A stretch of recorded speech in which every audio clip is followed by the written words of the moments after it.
귀한 찬양 감사합니다. 이 시간 함께 나누실 말씀 사무엘상 7장 1절에서 4절까지 말씀입니다. 사무엘상 7장 1절에서 4절까지 말씀 한 절씩 교독하도록 하겠습니다. 기럇 여아림 사람들이 와서 여호와의 궤를 옮겨 산에 사는 아비나답의 집에 들여놓고 그의 아들 엘리아사를 거룩하게 구별하여 여호와의 궤를 지키게 하였더니 궤가 기럇 사람에 들어간 날부터 20년 동안 오래 있은지라 이스라엘은 족속이 여호와를 상관이라. 사무엘이 이스라엘 온 족속에게 말하여 이르되 만일 너희가 전심으로 여호와께 돌아오려거든 이방 신들과 아스타롯을 너희 중에서 제거하고 너희 마음을 여호와께로 향하여 그만을 섬기라. 그리하면 너희를 블레셋 사람의 손에서 건져내시리라. 이에 이스라엘 자손이 바알들과 아스라 땅을 제거하고 여호와만 섬기니라. 아멘. 아멘. 오늘 저희가 함께 살펴볼 이스라엘의 지명은 기럇 여아림이라는 곳입니다. 그곳에서 일어난 사건을 저희들이 좀 나누면서 좀 교훈을 얻고자 하는데요. 기럇 여아림이라고 하는 것은 원래 기럇 키르야 이렇게 불렸고요. 그럼 키리앗 예아림이라고도 불렸는데 이게 뜻은 그렇습니다. 기럇이라는 것은 이제 도시, 이제 성읍이라는 뜻을 갖고 있고요.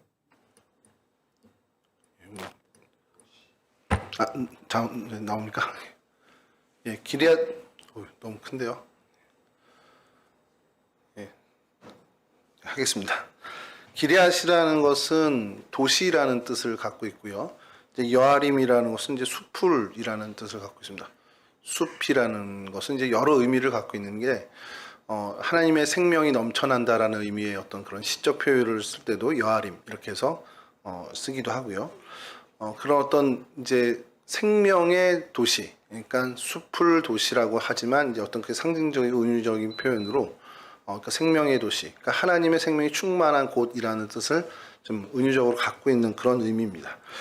그런데 불행하게도 이 기럇 여아림은 원래 기럇 여아림으로 불리지 못했던 그 시간이 더 길었다라는 것을 오늘 저희가 좀 살펴보려고 하는데요. 그 위치가 예루살렘에서 서쪽으로 약 11km 정도 떨어져 있습니다. 여기서 조금 이제 저희가 복선을 좀 깔아드리면 11km면 몇 리 정도 됩니까? 저희 30. 네? 30리. 10리가 4km. 4km. 그러면 20리면 8km. 그러면 5리면 10이야. 예, 5리면 2km. 예, 그럼 합치면 11km면 대략 25리. 성경을 많이 읽어보신 분들이 25리 그럼 뭐가 딱 떠오르실 텐데 그럼 잠시 후에 좀 말씀을 드리겠습니다. 그래서 예루살렘에서 서쪽으로 11km 또 이제 넓게 보는 건 14km 정도까지도 보는데요. 오늘날 아부곳이라는 도시입니다. 그러니까 오늘 아랍어로 이제 지명이 되어 있는 동네 이름은 아부곳이라는 동네 이름인데 그곳을 기럇 여아림의 위치로 성경학자들과 성서 고고학자들이 주로 이렇게 보고 있습니다. 그래서 기럇 여아림을 저희가 성경이나 이런 데서 좀 찾아보면 이 사진이 제일 먼저 뜹니다.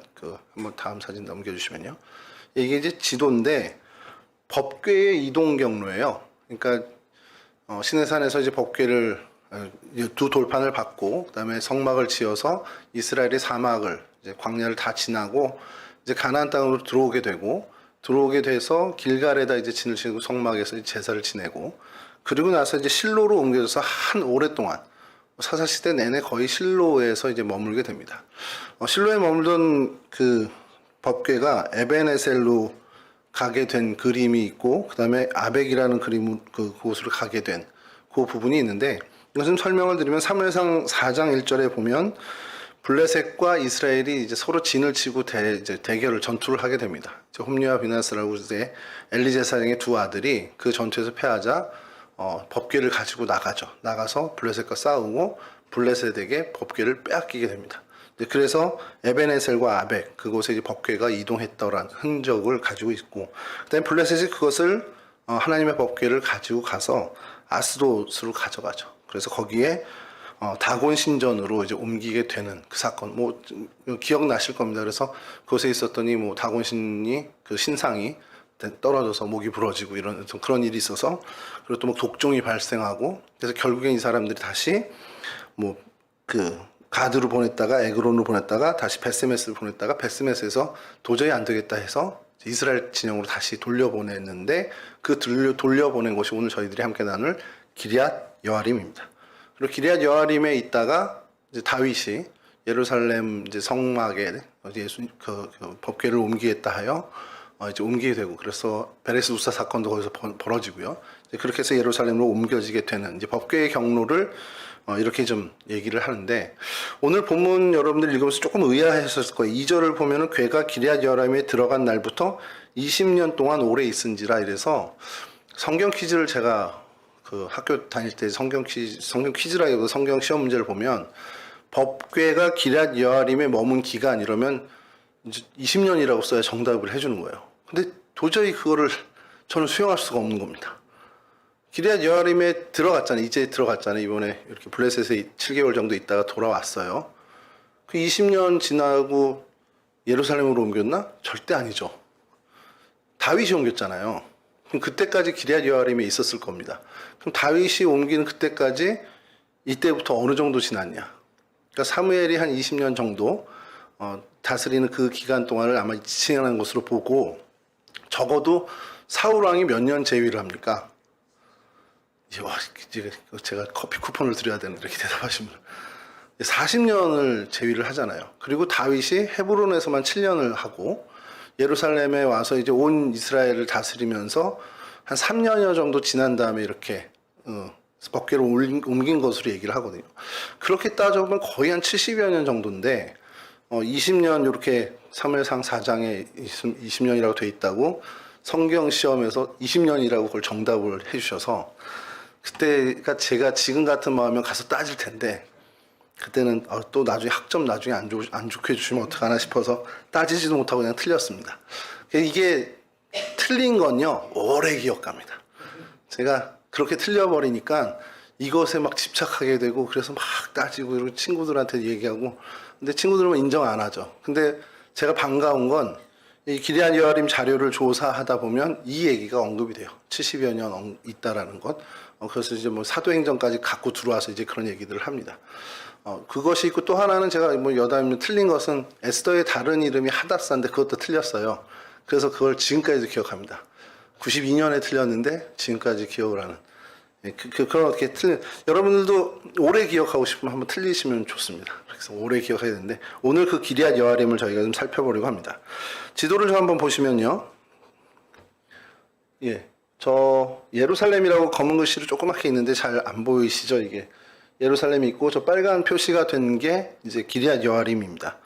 아보구시라는 요즘 지금 지명 이름인데, 이게 약 11km 정도 이제 떨어져 있습니다. 그리고 그 자리를 좀 확대하면, 이게 아고부시라는 도로인데, 이 밑에 지나가는 도로가 1번 국도입니다. 이거 기억해 두셔야 돼요.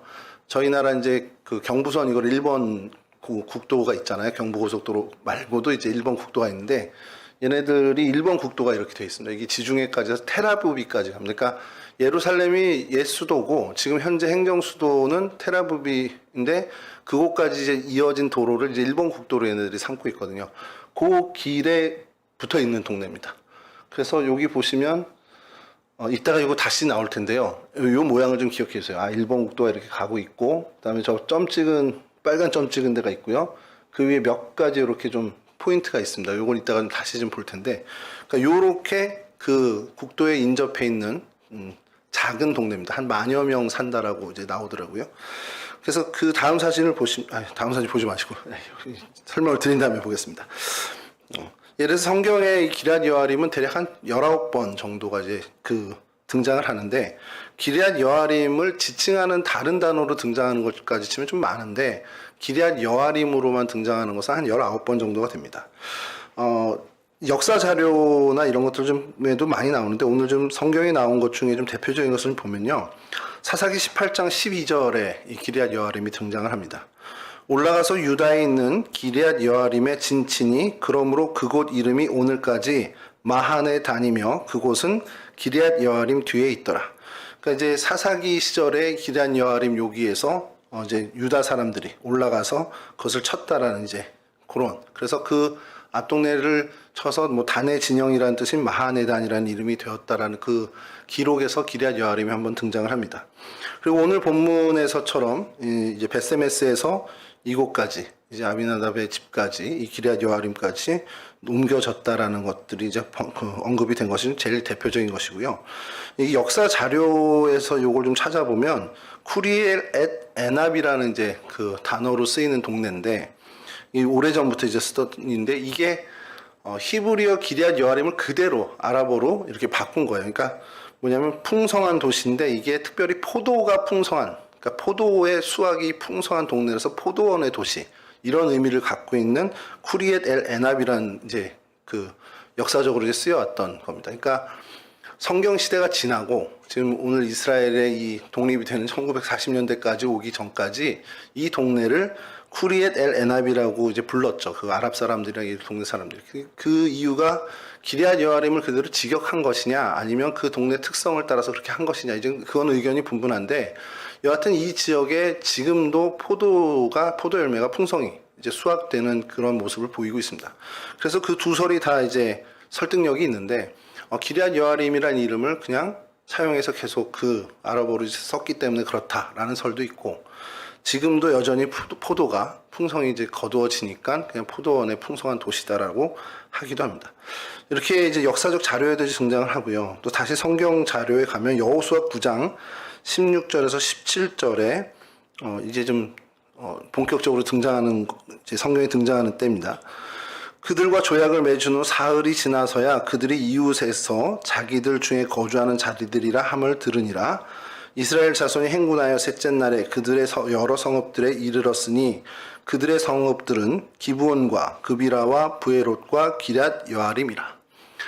그 기브온 사람들이라고 있어요. 여호수아와 이스라엘 민족이 이제 가나안을 하나하나 점령해 갈 때 그 모습을 본 이 동네에 살던 기브온이라는 그 족속이 가만히 보니 자기네들도 다 멸절을 당하게 생긴 겁니다. 그래서 멀리서 온 나그네인 것처럼 몰골을 이제 꾸미고 여호수아에게 가서 화친을 맺죠. 그리고서 죽이지 않겠다라는 이제 그 약속을 받아내죠. 근데 그때까지만 해도 여호수아는 이 사람들이 바로 그 옆 지역에 있는 기브온 사람들인 걸 몰랐어요.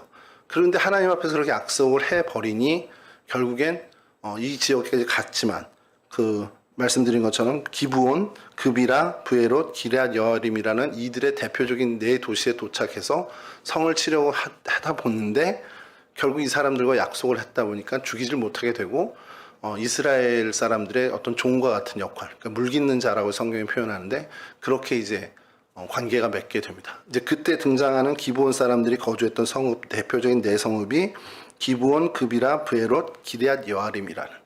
그러니까 이때도 기럇 여아림이라고 불리긴 했어요. 이거는 근데 이제 성경에 쓰인 어떤 그 기자들이 기럇 여아림이라고 했고, 사실 이 시대에는 좀 이따 말씀드리겠지만 다른 이름으로 좀 쓰인 것들이 있습니다. 그래서 그걸 좀 오늘 좀 살펴보려고 하는데요. 자, 그래서 여호수아 15장 20절과 60절, 지금 이거는 같이 좀 볼 텐데요.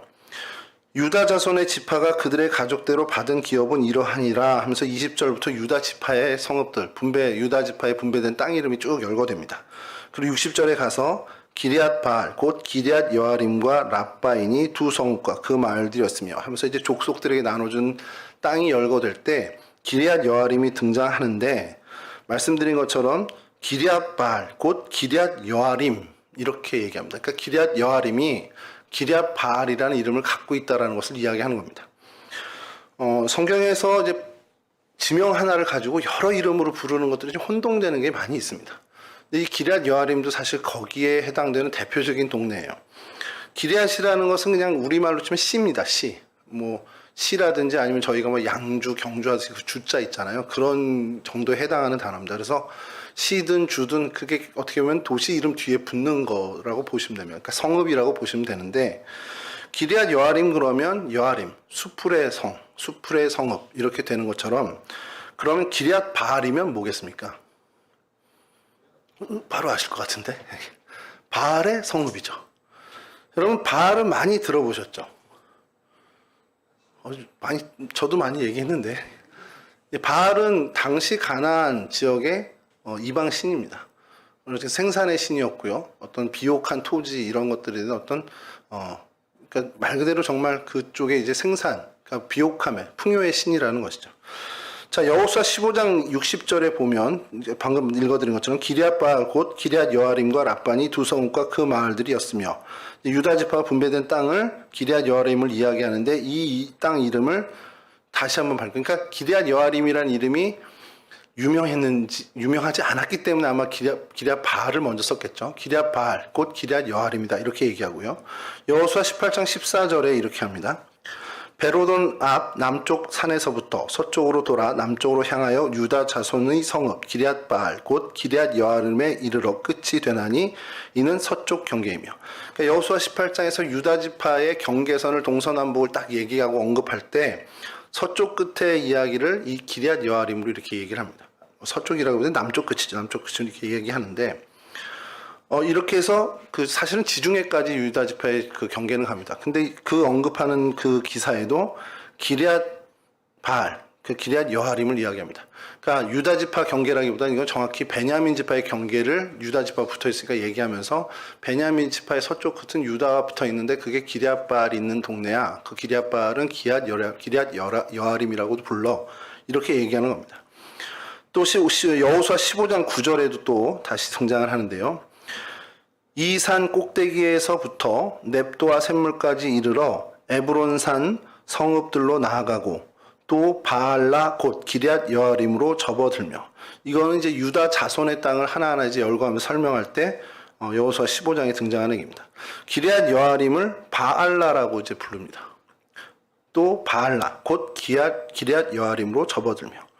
사무엘하 6장 2절에는 이제 다윗 왕이 이 기럇 여아림에 있는 여호와의 궤를 예루살렘으로 옮기겠다 하고서 사람들에게 이제 지시하는 그 장면입니다. 다윗이 일어나 자기와 함께 있는 모든 사람과 더불어 바알레 유다로 가서 거기서 하나님의 궤를 메어 오려고 하니 그 궤는 그룹들 사이에 좌정하신 만군의 여호와의 이름으로 불리는 것이라. 그 궤를 설명하는데 어디 가서 궤를 메어 오려고 하냐? 바알레 유다로 가서 메어 오겠다는 겁니다. 어릴 때 이 성경을 보면 여호와의 법궤가 기럇 여아림에 있었다라고 들었는데 왜 사무엘하에서는 바알레 유다에 있다고 얘기하지? 그 사이에 옮겼나? 이 생각을 순박하게 이제 공부할 때 이제 들었어요. 그런 생각을 했는데 바알레 유다가 기럇 여아림의 다른 또 이름입니다. 조금 좀 이제 좀 혼란이 오시죠, 조금씩. 사무엘상 7장 2절입니다. 오늘 본문인데요. 궤가 기럇 여아림에 들어간 날부터 20년 동안 오래 있은지라 이스라엘 온 족속이 여호와를 사모하니라. 법궤가 예루살렘으로 옮겨기 전까지 기럇 여아림을 떠난 적이 없습니다. 기럇 여아림에 계속 있었어요. 그런데 이 기럇 여아림으로 가서 여호와의 궤를 메어오자 이렇게 얘기하면 좋은데 다윗이 바알레 유다로 가서 메어오자. 그러니까 적어도 다윗 왕이 이제 등극을 해서 이제 온 이스라엘의 왕이 돼서 여호와의 법궤를 가져오려고 했던 그 시대에 기럇 여아림은 많은 대중들이 기럇 여아림이라고 부르기보다는 바알레 유다라고 불렀던 그 근거가 된다는 거죠. 그래서 이걸 보면서 도대체 이게 왜 이렇게 됐을까라는 생각을 좀 하게 됩니다. 저의 이 왜 그렇게 됐을까의 궁금증을 여러분들이 좀 공감해 줬으면 좋겠는 게, 아니 이름 바뀌어질 수도 있지. 그게 가정에서 뭐 저렇게 저걸 어렵게 생각해? 여러분들이 생각할 땐 뭐 저희 안산 가서 걷기 대회 했잖아요. 저는 어릴 때부터 지금까지 안산을 들어본 적이 없는데 어느 순간부터 안산이라는 얘기를 제가 귀에 듣게 된 거예요. 산을 제가 서울에서 오랫동안 살았고 서울에서 사실 낳고 자랐는데 왕십리 김양선 산부인과인가 하여간 뭐 저희 어머니가 얘기했는데 기름은 잘 못하는데 왕십리에서 태어났거든요. 그리고 군대를 제외하고 또 대전에 잠깐 목회 내려간 걸 제외하고는 서울을 떠난 적이 거의 없습니다. 근데 안산이라는 이름을 잘 못 들었어요. 근데 무악산은 되게 많이 들었거든요. 근데 안산이 무악산이래요. 그래서 언제부터? 그랬더니 옛날부터 안산이라고도 불렀고 무악산은 또 모악산이었는데 무악산이라고 이제 불렀다는 거죠. 안산으로 부르든 무악산으로 부르든 그게 저랑 무슨 상관입니까? 제 구원에 하든 아무 상관이 없습니다. 저는 상관없어요. 뭐 안산으로 부르든 안산 근린공원으로 하든 무악산 근린공원으로 하든 저는 상관없는데 왜 저는 이 성경의 기럇 여아림이 왜 바알레 유다로 불리고 기럇 바알로 불린 게 왜 불편할까요? 이 바알이라는 이름 때문에 그렇습니다. 바알레라는 이름 때문에 그게 불편한 거예요. 왜 기럇 여아림이 왜 우상의 도시의 이름을 붙였지? 이게 불편한 거죠. 근데 왜 그게 불편해지냐? 좀 이따 말씀드리겠지만 여기는 하나님이 정말 아름답게 꾸민 도시잖아요. 하나님 창조하시면서 엄청나게 아름답게 꾸며 만드는 도시고 그런데 왜 거기를 이방신, 우상이 차지하고 있는 거야?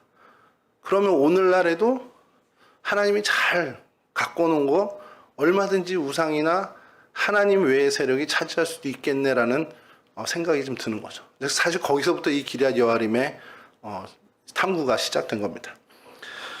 여하튼 이렇게 말씀드린 것처럼 기럇 여아림 이 도시가 오늘날 어떻게 생겼는지 좀 보여드리고 이제 말씀을 좀 나누려고 하는데요. 다음 사진 보여주시면 어떠세요?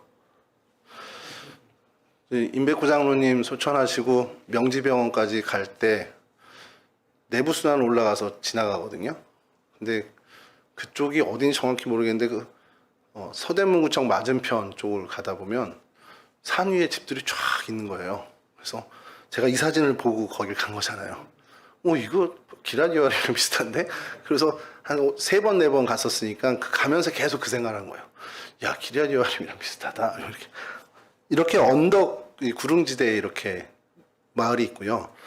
저 제일 가운데 높이 있는 게 뭐 같습니까? 예.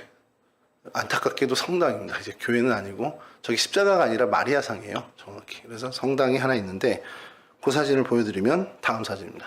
예, 그거 올라가서 이제 찍은 사진입니다. 2023년도에 어느 목사님이 잘 다녀오셔서 블로그에 이렇게 올려주셔서 너무 감사하게 제가 그렇게 캡처해 왔습니다. 자, 그 다음 사진 보여주시면 좀 더 뒤에서 이렇게 예쁘게 잘 지었죠. 이 교회 이름이 뭐냐면 이따 지도에도 나오지만 우리말로 번역하면 성모 언약궤 교회입니다.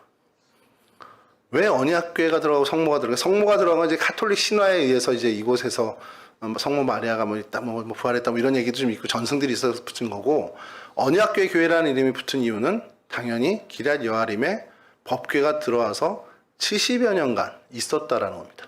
그래서 그걸 기념하기 위해서 교회를 지은 거죠. 이 교회가 잘 보존되긴 했는데 다음 사진 보여주시면 이렇게 바닥에 모자이크로 그림이 있었대요. 근데 그 흔적만 남고 지금 사실은 그냥 여기 모자이크네 정도만 이제 보여진다는 겁니다. 그래서 그 다음 사진을 보여주시면 아까 그게 언덕 위에 있었잖아요. 그러니까 이제 전망대가 있습니다. 그러니까 동쪽을 향한 전망대입니다. 이게 동쪽을 향한 전망대인데 성모의 전승이 있는 것을 기념한 성당답게 성모상이 있고 저 동쪽을 향해서 이제 딱 펼쳐진 이 모습이 있습니다.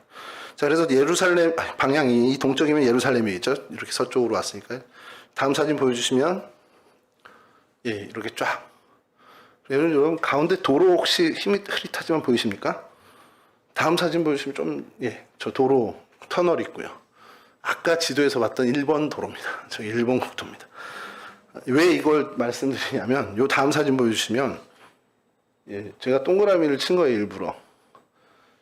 얘네가 이렇게 탑이 있더라고요. 이게 무슨 전쟁 때문에도 있고 어떤 대공탑처럼 쓰이는 것도 있는데 보이시죠? 빨간 거 일단 이렇게 있고 그런 똑같은 탑이 저 가운데도 있는데 잘 안 보여서 제가 동그라미 쳤습니다. 저 동그라미 쳤는데 저 방향이 예루살렘입니다. 딱 저 방향이 예루살렘 방향이라 10km면 날이 맑은 땐 그래서 살짝 보인다고 해요. 안 가봐서 모릅니다만 눈 좋으신 분들은 더 잘 보이시겠죠. 자, 그래서 요거를 아까 지도를 다시 보여드리면 다음 사진 보여주시면요. 이거 보여줬구나. 요거는 이제 좀 전에 거 좀 보여주세요. 북동쪽입니다. 이 사진을 왜 넣었냐면 여기가요. 지금 나무에 가려져서 있는데 요쪽이 다 포도원 밭이라는 거예요. 그러니까 저희 나라 포도원 밭하고 좀 다른 게 저희 나라 포도 농장 성산인가 그 휴게소 가면 무슨 휴게소도 있는데 비가림 포도라고 혹시 들어보셨습니까? 그러니까 포도가 비를 맞으면 맛이 없어진대요. 모르겠습니다. 전 비 맞은 포도를 제가 먹어봤는데 맛없는 건 비 맞은 포도였구나 이런 생각을 하는데 얘네가 이렇게 비가 많지 않으니까 비가림 없이 그냥 이렇게 이렇게 그냥 자라난다는 겁니다. 근데 이제 포도를 수확하고 나면 또 우기가 와서 비가 또 쫙 내린다는 거죠. 그러니까 굉장히 좋은 동네인 거예요. 이 포도 농사를 하기에는. 그래서 뭐 그런 가림막 하나 없이 이제 포도 농사를 짓는 그런 사진이라 좀 캡처해 왔고요. 다음 사진 보여주시면 요걸 이제 좀 말씀드리려고 했던 겁니다. 가운데 빨간 점이 있고 한 것을 이걸 제가 방광일 전사 있으면 확대해 주세요 이러면 좋은데 뭐라고 써 있냐면요. 베네딕트 수도원이라고 써 있습니다. 수도원이 여기 이제 법궤가 있었던 도시니까 이제 캐톨릭이 이곳에 이제 수도원을 차렸겠죠. 근데 아까 우리가 성모 언약궤 교회를 봤잖아요. 그게 저 위에 있는 Our Lady of the Ark of the Covenant Church 이렇게 돼 있습니다. 그래서 이게 성모 언약궤 이제 교회입니다. 그리고 제가 왜 저 오른쪽 중간 위에 하나를 또 빨간 체크를 했느냐면 교회 성당 이름이 엠마오 성당입니다. 이제 딱 눈치챘겠죠. 엠마오 성당입니다.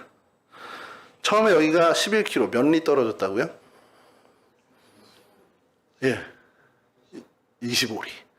누가복음에 엠마오로 가는 두 제자를 이야기할 때 그 중에 두 사람이 예루살렘에서 25리쯤 떨어진 엠마오로 향하다 이렇게 나옵니다. 그러다 예수님을 만나죠. 엠마오가 어딘지 아직도 사실 성서고학자들은 여기다라고 얘기하진 않는데 많은 이스라엘 사람들이 이곳을 그리고 많은 교회 역사에서 이곳을 엠마오로 이제 보고 있는 겁니다. 그래서 이곳에 이 엠마오 처치 다음 사진 보여주시면 이걸 좀 이제 확대했습니다. 다음 사진 제가 쓴 게 아닙니다. 이 구글 지도에 이렇게 나와 있습니다. 그래서 Our Lady of the Ark of the Covenant Church가 돼 있고요. 저쪽은 엠마우스 처치. 이건 베네딕트 수도원 얘기를 합니다. 아부고시라는 이제 도시에 있는. 자, 그래서 다음 사진을 보여주시면 명확하게 이곳은 이거다라고 표지판이 들어 있습니다. 이 영어가 없었어야 되는데 다 읽어버리시는 바람에. 다음 거 보여주시면 이게 구글 번역기의 놀라운 기능을 다시 한번 여러분들께 보여드립니다. 맨 위에 있는 게 엠마오입니다. 엠마오. 히브리어로 엠마오 발음을 그대로 한 거고요. 그 다음에 아랍어를 이제 우리말로 이제 바꿉니다. 엠마우스 니코폴리스. 니코폴리스가 이제 도시라는 뜻인데, 그래서 엠마오 가는 동네의 표지판입니다. 저 아주머니는 저랑 상관없는 분이고요. 이렇게 돼 있어서 그곳을 가면 이러한 성당이 있습니다. 다음 사진 보여주시면요. 이게 엠마오 성당입니다. 그러니까 저희는 성당이라고 부르는데 걔는 그냥 교회 처치라고 해요. 그래서 엠마오 교회입니다. 이 엠마오 교회니까 어떤 그 의미를 부여하고 뭔가 좀 상징적인 게 있어야 되지 않겠어요? 엠마오가 어떤 일이 있었습니까? 예수님과 두 제자가 식사하면서 대화 중에 이들이 예수님인 걸 알아내잖아요. 그래서 다음 사진 보여주시면 이렇게 주님과 두 제자가 식사하는 성상을 이제 내부에 이렇게 해놨습니다. 누가복음 24장 13절이죠. 그날에 그들 중 둘이 예루살렘에서 25리 되는 엠마오라 하는 마을로 가면서 이것을 이제 근거로 이분들, 이 성서고고학자들은 이곳이 엠마오일 거다라고 이제 추정을 하는 겁니다. 그리고 뭐 그게 근데 확정된 건 아니에요. 지금도 의견들이 많고 저 소래골짜기 자락에 있는 어느 도시다라고 이제 주장하는 것도 좀 있고요. 그래서 나중에 이제 성서 지명 이야기를 계속 저희랑 이제 수요일에 나눌 때 언제가 될지 모르겠습니다. 눈치채셨겠지만 제가 지금 가나다 순으로 하고 있거든요. 그러면 이음까지 가려면 한참이잖아요. 그때 가서 엠마오를 말씀드릴 때 분명히 제가 기럇 여아림을 얘기할 텐데 아무도 기억 못 하실 겁니다. 그래서 저는 이 자료를 고이고이 간직하고 있다가 그때 엠마오 할 때 마치 새로운 자료인 것처럼 여러분 여기가 기럇 여아림이에요. 이렇게 얘기할 텐데 알아주시는 분이 계시면 참 감사하겠고 여하튼 이 엠마오와 기럇 여아림이 정설은 아닙니다만 많은 성서학자들이나 주된 흐름이 동일하게 보고 있다는 것 좀 기억해 주셨으면 좋겠습니다. 그래서 이곳에서 일어난 일, 뭐 특히 이제 법궤와 관련된, 그래서 이제 법궤 교회도, 언약궤 교회도 있는 것처럼 법궤에 대해서 좀 괜한 이제 우려와 또 저의 그 신학생 때부터의 그 약간의 그 두려움 때문에 이제 말씀을 준비할 때 그 방향으로 갈 수밖에 없었는데 말씀드린 것처럼 이 키리아트라는 단어는 도시고 이것이 이 시적인 언어로 주로 많이 쓰였다는 게 성읍, 하나님의 동네 뭐 할 때 이제 하나님이 만드신 곳입니다. 이제 그런 뜻으로 쓰이고, 이 여아림은 야르라고 이제 발음을 하는데 살림, 풍성한 숲, 이제 그것을 이제 어떤 대유적이라고 해야 은유적이라 해야 되나, 하여간 그렇게 얘기하는 게 하나님이 만드신 풍성한 자리, 그러니까 좋은 땅, 하나님이 만든 정말 비옥한 자리, 이렇게 해서 그냥 우리말로 직역하니까 숲속, 뭐 숲의 도시, 뭐 살림의 땅 이렇게 할 수 있지만, 그렇게 하나님이 만들어놓은 생명이 충만한 그러한 곳이다라는 것을 갖고 있는 의미를 갖고 있습니다. 그래서 이 둘을 합쳐서 기럇 여아림이라고 부르는데, 이 이름이 가나안 민족들이 그 땅을 차지하고 살아갈 때 기럇 여아림으로 불리지 않고 바알라라든지 기럇 바알이라든지 이렇게 바알과 관련된 이름으로 붙여졌다라는 겁니다. 그래서 뭐 여러 이름들이 성경의 지명이 여러 개 붙여지는 게 있죠. 그럼에도 불구하고 이 기럇 여아림이 이렇게 불려지는 게 참 안타까워서 자료를 찾아보니까 이제 그 종교학자들 그리고 이제 기독교 고고학자들이 설명해 놓은 것이 좀 이제 그 이해가 되는 거예요. 풍요로운 땅이니까 이 이방, 그러니까 하나님을 모르는 백성들이 이 풍요로운 땅에서 거하면서 뭘 생각하겠습니까? 자신들의 신이 우리에게 준 땅이라고 생각하겠죠. 그러니까 그들 입장에서는 이 풍성한 땅, 이 비옥한 땅은 정말 신이 준 축복의 땅이야. 그러니까 거기에 뭘 짓겠습니까? 바알 신전을 짓는 거죠.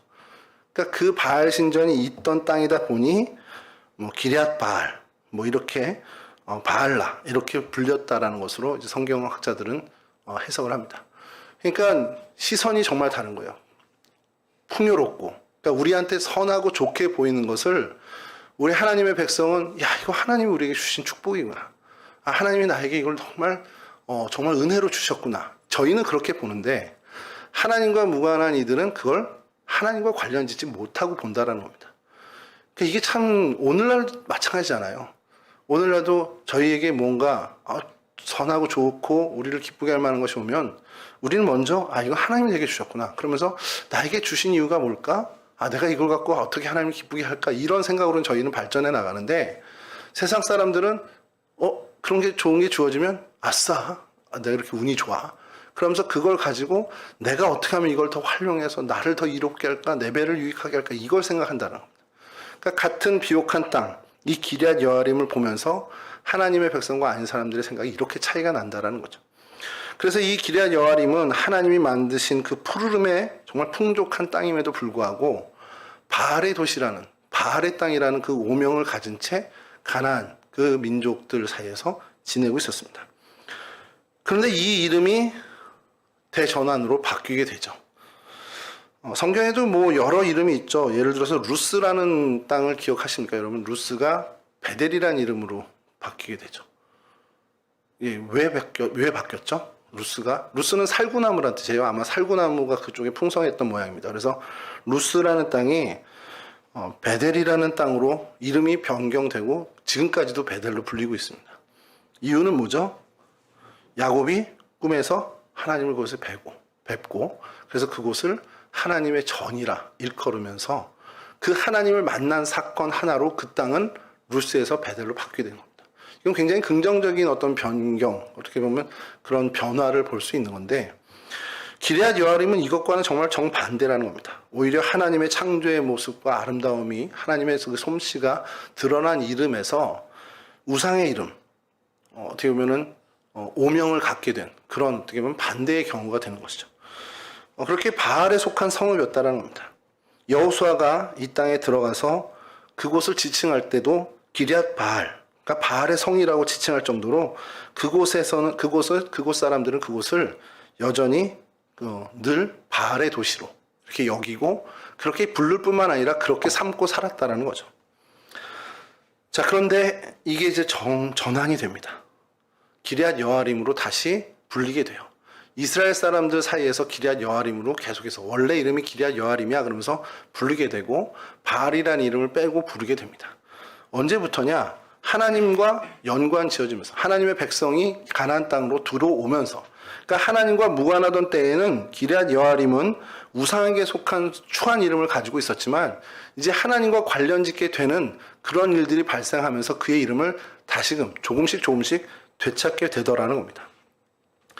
기럇 여아림이 땅에 분배가 되고 유다 지파에 속하게 되고, 그러면서 유다 지파에 속했지만 계속해서 블레셋과의 그 가까운 지경이 있다 보니까 공격도 받고, 그래서 계속 힘든 지경을 보냅니다.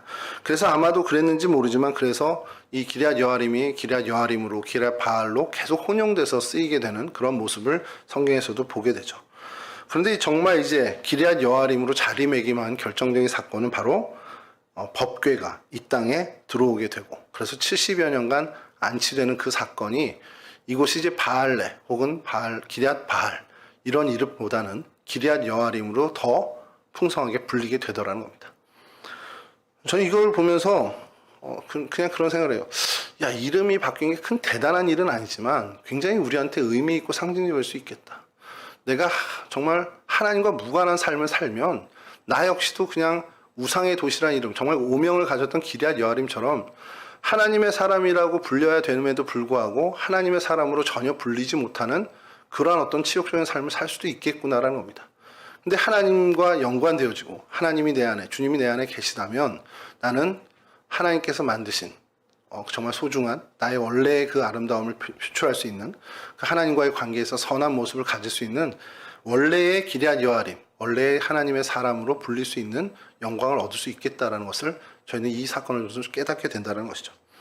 이 법궤에 대해서 이야기를 좀 하다 보면, 좀 더 말씀을 드리면, 이 블레셋 사람들이 전쟁에서 이제 싸우잖아요. 근데 아까 말씀드린 것처럼 에베네셀 이제 아셀에 싸우는데 왜 이 대파를 하고서 법궤를 뺏었을까요? 다른 전리품을 취해도 되는데. 이게 이제 성경학자들이 이 부분에 대해서 이제 많은 해석을 하는데, 당시의 민족 간의 전쟁은 신과 신의 전쟁이었다는 거예요. 근데 그것에 더불어 이 블레셋 사람들이 이스라엘 민족들을 어떻게 그때까지 보고 있었느냐, 이걸 성경에서 찾아냈습니다. 사무엘상 4장 5절에서 9절입니다. 제가 읽어드릴게요. 여호와의 언약궤가 진영에 들어올 때에 온 이스라엘이 큰 소리로 외침에 땅이 울린지라. 그러니까 전쟁에서 지고 나서 하나님 법궤 가져와, 우리 법궤가 있어야 이기겠다 하고서 법궤를 이스라엘 진영으로 가져오니까 이스라엘 사람들이 막 열렬히 환호하는 겁니다. 자, 그런데 6절에 블레셋 사람이 그 외치는 소리를 듣고 이르되 히브리 진영에서 큰 소리로 외치면 어찌 됨이냐 하다가 여호와의 궤가 진영에 들어온 줄을 깨달은지라. 7절입니다. 블레셋 사람이 두려워하여 이르되 신이 진영에 이르렀도다 하고 또 이르되 우리에게 화로다. 전날에는 이런 일이 없었도다. 전에 궤가 없을 때는 너끈하게 이겼는데 얘네들이 법궤가 들어온 걸 어떻게 여겼냐? 신이 저들의 진영에 들어왔다. 그러면서 두려워하기 시작한 겁니다. 우리에게 화로다. 누가 우리를 이 능한 신들의 손에서 건지리요. 그들은, 여기서 중요합니다. 그들은 광야에서 여러 가지 재앙으로 애굽인을 친 신들이라. 이게 왜 자꾸 신들이 불편할 수 있는데, 하나님을 복수로 씁니다. 원래 야훼 그래서 복수로 쓰기 때문에 그냥 신들이라는 것을 그냥 하나님이라고 보시면 되죠. 그러면서 9절에서 너희 블레셋 사람들아 강하게 되며 대장부가 되라. 너희가 히브리 사람의 종이 되기를 그들이 너희의 종이 되던 것 같이 되지 말고 대장부 같이 되어 싸우라. 이제 완전히 의기소침해 있는 자기 진영의 블레셋 용사들을 계속 우리 이러다 큰일 난다. 그러니까 우리 정말 힘 다시 내야 돼. 그러면서 이제 그 이스라엘을 보는 시각을 이 블레셋이 보여주는 거예요. 그러니까 이 법궤가 그 이스라엘의 하나님인 것을 인정하고요. 그 이스라엘 하나님이 애굽에서 10가지 재앙을 내리면서 오셨다라는 것도 블레셋 사람들이 이미 알고 있었던 거예요. 그러니 그게 얼마나 그 신이 능력이 있는지를 알고 그 신이 임재해 있는 법궤는 이제 법궤를 이제 동일시한 거죠. 하나님으로 동일시한 겁니다. 자, 그런데 이겼어요. 그러니 다른 전리품 소용없습니다. 이거 먼저 가져가야죠. 왜 가져가냐? 야, 우리 다곤 신전에 갖다 놓자. 그러면 이 신의 능력이 우리 민족의 능력이 될 거야. 그래서 이 법궤를 억지로 해서 가져가는 겁니다. 제가 여기서 또 하나 궁금한 것이, 오벳에돔 집에 이렇게 있다가 다윗이 옮길 때 베레스 우사 사건 있잖아요. 우사를 치셔서 이제 베레스 우사를 하는데 덜컹거리는 여호와의 궤를 만진 걸로 죽었거든요. 근데 이 사람들은 뭐 어깨에 메고 갔겠습니까? 블레셋 사람들이요. 그냥 수레에 끌고 갔을 거예요. 그런데도 이 친구들은 하나 화를 안 당했어요. 그래서 그런 생각이 드는 겁니다. 아, 이게 아는 사람만 하나님 혼내시는구나. 모르면 피해갈 수도 있구나. 그러니까 모르는 사람들은 하나님께 어떻게 하고 교회에 대해서 신앙생활을 안 한 사람들은 하나님에 대해서 하나님이 그렇게 벌하지 않는데, 하나님을 알고 하나님의 뜻을 준행해야 되는 마땅한 사람이 그러지 않을 때 하나님께서 또 더 혼내실 수 있겠구나라는 것을 그냥 여담이지만 생각이 들었습니다. 자, 여하튼 이렇게 해서 이 블레셋 사람들이 그렇게 두려워하던 법궤가 기럇 여아림에 다시 돌아오게 되자, 기럇 여아림은 이제 더 이상 바알레 유다, 어떻게 보면은 바알레 유다, 바알렛이나 바알라나 기럇 바알이나 이런 이름이 아닌 기럇 여아림으로 계속해서 불리게 됐다라는 것이죠. 자, 그렇게 쭉 가면 참 좋겠는데 속상한 일이 좀 생기게 됩니다. 제가 이걸 올리진 않았던 것 같은데, 예. 이제 이렇게 쭉 지나간 다음에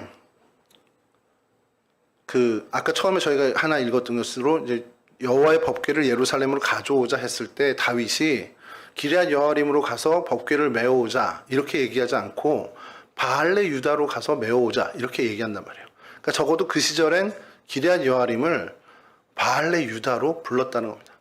법궤가 그곳에 와서 한 70여 년 시간이 지난 동안 무슨 일이 있었는지는 모르겠지만 기럇 여아림으로 불리던 그 도시가 다시, 그러니까 도로 바알레 유다로 불리게 됐다는 겁니다. 이게 무슨 뜻입니까? 바알레 유다면 유다의 바알이라는 뜻입니다. 그러니까 유다 진영에, 유다의 여러 땅 진영에 바알을 섬기는 데 있어서는 대표적인 도시가 되어버렸다는 거예요. 그래서 유다의 바알입니다. 평양이 예전에 어떻게 불렸습니까? 우리 한국교회 초기에 동양의 예루살렘이라고. 그러니까 하나님을 섬기고 하나님께 예배하는 데는 동양에선 예루살렘처럼 그런 어떤 상징적인 의미를 가진 것처럼 유다 진영의, 유다 지파의 그 땅에 온 이스라엘이죠. 그 중에 바알을 섬기는데 이 유다 땅에선 적어도 이 도시야. 그러면서 유다의 바알이라고 오명이 다시 씌워진 겁니다. 이게 굉장히 슬픈 오명이죠. 유다 족속이 거했어요. 예전처럼 뭐 다른 이민족이 있던 것도 아닙니다. 유다 사람들, 하나님의 사람이라는 유다 사람들이 거하고 더더군다나 거기에 하나님의 궤가 보관되고 있습니다. 그런 수풀의 성읍이 유다의 바알이라는 성읍으로, 그런 이름으로 불렸다라는 것은 이 70년 동안에 기럇 여아림 사람들이 도대체 어떻게 했길래 이 이름을 다시 지워지고 기럇 여아림이 지워지고 다시 이 오명을 갖게 됐냐라는 거예요. 결국엔 그들이 하나님을 섬기는데 소홀했다라는 것이고, 더 나아가서는 하나님보다 바알 우상을 더 열심히 섬겼다. 섬기기까지는 아니다 하더라도 그쪽에 더 많은 관심을 가졌다라는 걸 반증하는 예일 수밖에 없다라는 겁니다. 70년 동안 자기들 성읍에 들어온 법궤를 열심히, 오늘 본문에 사무엘이 그들에게 권면한 것처럼 그들이 정말 여호와 하나님께만 집중하고 하나님을 정말 전심으로 섬겼다면, 70년 동안 온전히 그렇게 했다면 오히려 이 이름은 유다의 바알이 아니라, 어떻게 보면 하나님의 어떤 바알레 유다가 아니라 기럇 여호와나 여호와 유다 이렇게 불려야 되는 게 마땅하다라는 것이죠. 그런데 그런 이름이 아닌 수치스러운 지명으로 다시금 전락하게 됐다는 겁니다. 저는 이 모습을 보면서 오늘날 저희들을 좀 깨달아야 되지 않겠냐라는 생각을 좀 하는 겁니다. 오늘 저희들의 모습, 이 한국교회의 모습 가운데 이런 모습은 없겠냐라는 거죠. 여러분, 저는 그런 생각을 해봐요. 여호와의 법궤가 계심에도 불구하고 이렇게 다시 우상으로 돌아갈 수 있다면 그때 당시에 다른 지방들은 어땠을까? 법궤도 없던 다른 지역들은 더 속히 바알에게로 돌아갈 수도 있지 않았겠냐는 거예요. 여러분, 법궤가 하나님께 더 가깝습니까? 예수 그리스도, 성령이 더 하나님께 가깝습니까? 이거 엉뚱한 질문이죠. 말도 안 되는 질문이죠. 성령은 하나님 자체시잖아요. 그럼 우리 안에 성령이 거하시면 법궤가 우리 안에 있는 것과는 비교도 할 수 없는 정말 능력의 하나님이 우리 안에 임재하신 겁니다. 그럼 우리는 이 기럇 여아림 사람들과는 달라야죠. 근데 오늘날의 한국교회를 보고 한국교회 성도들을 본다면 사실 이런 부분에 자유롭지 못하다는 거예요. 우리가 더욱더 정말 하나님께 전심으로 나가고 하나님의 법과 식대로만 살고 있느냐? 아닌 모습도 많이 있잖아요. 세상의 가치관대로 살고, 세상이 이야기하는 거대주의를 따라가고, 세상이 얘기하는 번영주의에 빠져서 살아가는 그리스도인들이 이 땅에 얼마나 많이 있습니까? 심지어 교회 안에서 벌어지는 전파되는 그런 메시지 역시도 소위 말하는 세상에서 성공하는 법을 가르쳐주는 교회들도 있고요. 그런 메신저들도 있고. 오늘날 우리가 정말 우리 안에 성령이 거하시면 정말 기럇 여아림, 하나님의 사람으로 불려야 마땅한데 우리가 그러한 모습이 아니라 정말 세상의 가치관대로 세상의 법과 식대로 산다면 바알레 유다로 불린 것처럼 우리 역시도 하나님의 사람이 아닌 야, 저 사람은 세상 사람이야, 이렇게 불릴 수도 있는 오명을 우리가 얻을 수도 있다는 겁니다. 그러니까 우리가 스스로 법궤가 우리 안에 온 것 이상의 성령 하나님께서 우리 안에 계시다라는 것을 우리가 인지하고 사무엘이 그 백성들에게 이제부터 온전히 전심으로 여호와 하나님께만 집중하고 하나님만 섬겨라는 그 권면을 오늘 저희들 매번 반복되는 얘기입니다만 더 되새기고 정말 그렇게 신앙생활하는 자세와 모습을 가져야 한다는 것이죠.